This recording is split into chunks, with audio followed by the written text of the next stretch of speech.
Understanding how cells respond to treatment or disease often requires looking at multiple markers simultaneously. So what scientists need is a robust automated pipeline to extract data from 4 or more channels across thousands of cells. This is a public dataset where cells treated with different small molecules were stained for the nuclei, the cytoplasm, nucleoli, and different intracellular markers such as mitochondria and the endoplasmic reticulum. So I took these images and I uploaded them to our platform to show you how to build such a pipeline with Cytely.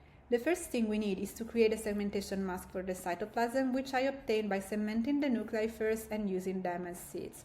Then I proceeded to create a segmentation mask for all other markers as well. So here you can see my mask for nucleoli, while this is my segmentation mask for mitochondria. When it comes to CAN-A, I've noticed that sometimes the staining is diffused inside the cells, while at other times it accumulates as puncta.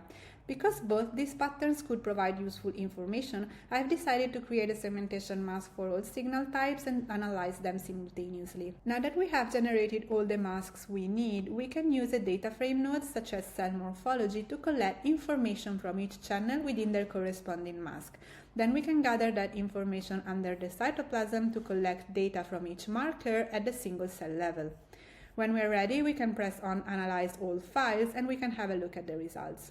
There is a wealth of information that we can extract now by creating different plots and charts and applying different gates, and what I'm showing you here are just a few examples. We can use this dot plot to gather information about the cell morphology at the single cell level, while in this bar chart we have the mean cellular area per cell group. In these plots we have the nuclei intensity and morphology and the nucleoli morphology, while this bar chart gives us information about the number of nucleoli in each cell group.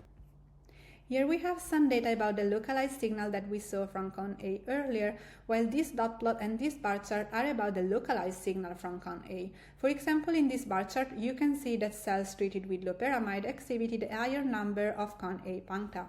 Here we have a dot plot on mitochondria morphology and another one showing the area occupied by mitochondria in each cell.